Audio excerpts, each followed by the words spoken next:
Hello and welcome to the final lesson in the Grade 2 Music Theory Untangled course. The lessons for this video series for Grade 2 assume that you have completed the work in the Grade 1 Music Theory Untangled course. There are 9 video lessons, quizzes and worksheets.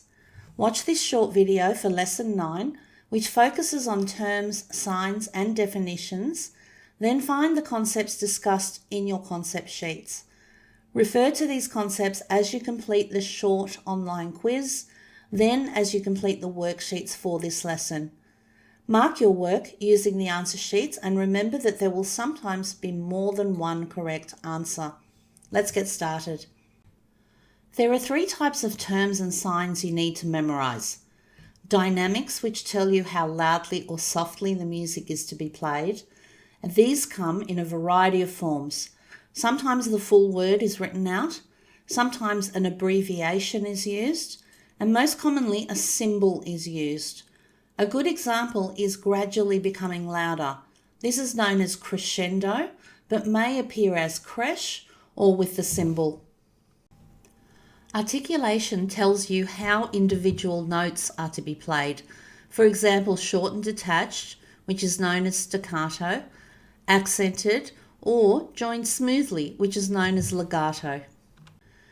Other signs include those for tempo or how fast to play, as well as repeat signs, ornaments, and those that are specific for each instrument.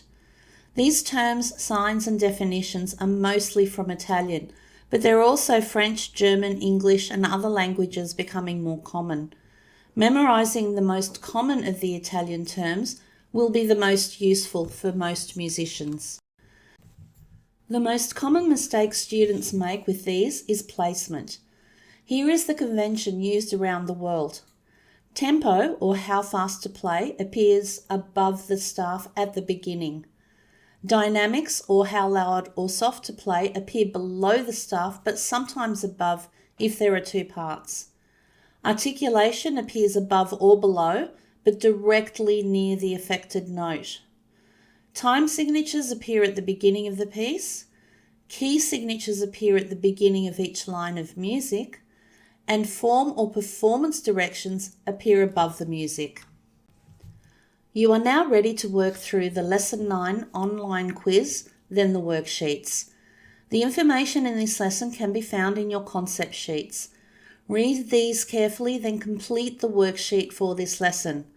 Mark your work by comparing your answers to the answer sheets and remember that there may be more than one correct answer for each question.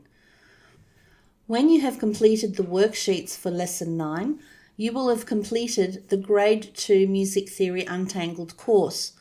This means that you are now ready to work through Grade 2 theory practice exams with your preferred examination body or move on to Grade 3 Music Theory Untangled. Congratulations.